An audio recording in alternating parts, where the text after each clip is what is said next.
ഞാനിന്ന് കേരളോത്സവത്തിന് പോവാട്ടോ. ഞങ്ങളെ പഞ്ചായത്ത് തലത്തിൽ കേരളോത്സവം നടക്കുന്നുണ്ട്. സ്പോർട്സ് ഇവന്റ് ആണ് നടക്കുന്നത്.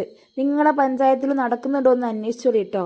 പിന്നെ അവിടെ എത്തിയ പടം തന്നെ ഞാൻ പ്രാക്ടീസ് ചെയ്തു. ഇനി യുദ്ധക്കളത്തിലേക്കാണല്ലോ കടക്കുന്നത്. ഫസ്റ്റ് ഇവന്റ് തന്നെ ജാവലിംഗ് ത്രോ ആയിരുന്നു കേട്ടോ. ഒന്നും നോക്കില്ല, ഞാൻ അങ്ങോട്ട് വീശി എറിഞ്ഞു.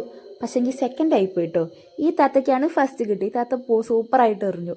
പിന്നെ അത് കഴിഞ്ഞ് ഞങ്ങളെ പരിപാടി കണ്ടിരിക്കാൻ ഈ സ്കൂൾ പിള്ളേരുണ്ടായിരുന്നു. കോരങ്ങാട് സ്കൂളിൽ വെച്ചിട്ട് നടക്കുന്നത്.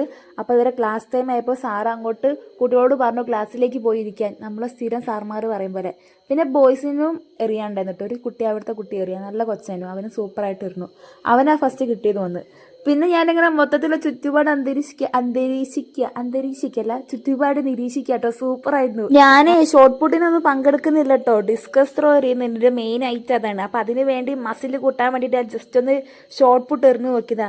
അപ്പം ഉണ്ട് സൈഡിൽ കൂടി ഉണ്ട് 400 മീറ്റർ ബോയ്സിൻ്റെ നടക്കുന്നത്. ഈ ഓടി വന്ന കുട്ടിക്ക് ഫസ്റ്റ് കിട്ടി, പിറകുള്ളവന് സെക്കൻഡ് കിട്ടി, അതിൻ്റെ പിറകുള്ള തേർഡും കിട്ടി കേട്ടോ. ചെക്കന്മാർ പൊളി തന്നെ. പിന്നെ എൻ്റെ ഡിസ്കസ് ത്രോ എൻ്റെ മെയിൻ ഐറ്റം ഒന്നും നോക്കിയില്ല. ഞാൻ സ്കൂൾ തലത്തിലൊക്കെ ഫസ്റ്റ് മേടിച്ചിട്ടുണ്ട് കേട്ടോ. അത് കുറേ കാലമായി എറിഞ്ഞിട്ടോ. അപ്പോൾ ആ ഒരു ധൈര്യത്തിൽ എറിഞ്ഞു നോക്കി വല്ലങ്ങനെ പോയിട്ടൊന്നുമില്ല. പിന്നെ ഞാൻ ക്ഷീണിച്ചിട്ടോ. വല്ലങ്ങനെ പോയിട്ടില്ല എന്ന് പറഞ്ഞാലും ഫസ്റ്റ് കിട്ടിയിട്ടേ. പിന്നെ നിങ്ങൾ അതിൻ്റെ സന്തോഷത്തിൽ. പിന്നെ അടുത്ത് ജിസ്നേച്ചി ഷോർട്ട് പുട്ട് എറിയാൻ പോകണം. ജിസ്നേച്ചി ജിമ്മിലൊക്കെ വർക്ക് ചെയ്ത് നല്ലൊരാളാണ്, പക്ഷേ ഷോർട്ട് പുട്ട് എറിയാൻ ആവാറില്ല. പിന്നെ ചായ കുടിക്കാൻ പോയിട്ടോ. പക്ഷെ ഞാൻ ചായ പറഞ്ഞില്ല, ഞാൻ ലൈമും കടിയാട്ടോ പറഞ്ഞത്. എല്ലാ പിള്ളേരും വാങ്ങി കഴിക്കുന്നുണ്ട്. പഞ്ചായത്തിൻ്റെ വക ഫ്രീയാണ്. അതാണ് ഞാൻ പറഞ്ഞത്, നിങ്ങളും പഞ്ചായത്തിൽ അന്വേഷിച്ചോളിന്ന്. പിന്നെ ഞങ്ങൾക്ക് മത്സരം. ഞങ്ങളെ മെമ്പറായ അരവിന്ദേട്ടനാട്ടോ ഞങ്ങൾക്ക് മെഡലും ട്രോഫിയൊക്കെ തരുന്നത്. ട്രോഫി ഇല്ല, സർട്ടിഫിക്കറ്റ്. പിന്നെ അടുത്തത് ഞാൻ പോയി.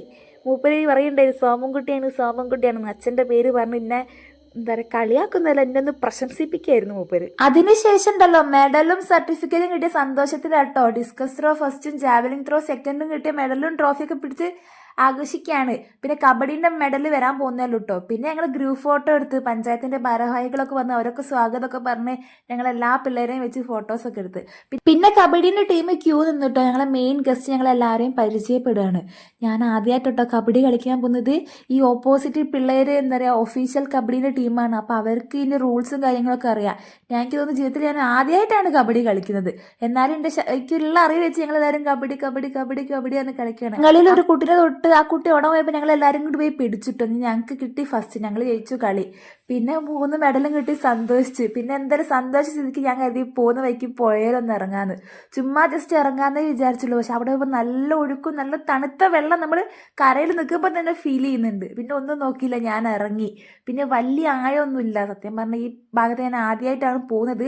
അപ്പുറത്ത് അലക്കുന്ന ചേച്ചിയുള്ളതും കൊണ്ടൊരു ധൈര്യം, ഒഴുകിപ്പോയാൽ ആ ചേച്ചി പിടിക്കല്ലോ എന്നുള്ളത്. പിന്നെ എന്താ പറയുക ഭയങ്കര ഒരു എന്തൊക്കെയോ ഒരു ഫീൽ. പിന്നെ ഒന്നും നോക്കാതെ അങ്ങോട്ട് മുങ്ങിട്ടോ. സാരിയുടെ തോർത്തുമുണ്ട് കാര്യങ്ങളൊന്നുമില്ല, എന്നാലും ഒന്ന് മുങ്ങി. ബാക്കി നമ്മൾ വരുന്നോട്ട് വെച്ച് പിന്നെ എനിക്ക് ചെറുങ്ങനെ നീന്തൊക്കെ അറിയാം കേട്ടോ. സ്വിമ്മിംഗ് പൂളിലൊക്കെ പോയി നീന്തിയുണ്ട്. അപ്പോൾ ആ ശീലത്തിൽ ഞാൻ ഇവിടെ നീന്തി നോക്കി. പിന്നെ ജിസ്നേച്ചി വെള്ളത്തിൻ്റെ മുകളിൽ മറ്റേ ഡാൻസ് പരിപാടിയും കളിയൊക്കെ ആയിരുന്നു. ഞങ്ങളെല്ലാവരും നന്നായി എൻജോയ് ചെയ്തു. മൈൻഡ് അങ്ങോട്ട് കൂളായി. അത്രയും ഫീൽ ചെയ്യുന്നു. അത്രയും തണുത്ത വെള്ളം. വെള്ളത്തെക്കുറിച്ച് പറയാൻ ഒന്നുമില്ല. പക്ഷേ മഴ പെയ്ത സീസണും കൂടി ആയിട്ട് വെള്ളം അത്രയും പൊളിയായിരുന്നു. പിന്നെ ഞങ്ങൾ കരക്കി കയറിട്ടോ. കരക്കി കയറിയപ്പോൾ തോർത്തുമുണ്ട് കാര്യങ്ങളൊന്നും ഇല്ലല്ലോ. പിന്നെ കഴിയുന്ന രീതിയിൽ വെള്ളം അങ്ങനെ ഒപ്പി എടുത്ത്. പിന്നെ ഇങ്ങനെ നിന്ന് ഉണങ്ങിയ സമയം വൈകുമല്ലോ. പിന്നെ ഒന്നും നോക്കിയില്ല, ഹെൽമെറ്റും വെച്ച് വീട്ടിലേക്ക് പോകാൻ തീരുമാനിച്ചു. അത്രേ ഉള്ളൂ കേട്ടോ വീഡിയോ. ടാറ്റാ. പിന്നെ കാണാം. വീഡിയോ ഇഷ്ടമായ ലൈക്ക് ചെയ്യണം, സബ്സ്ക്രൈബ് ചെയ്യണം, കമൻ്റ് ഒക്കെ ചെയ്യണേ.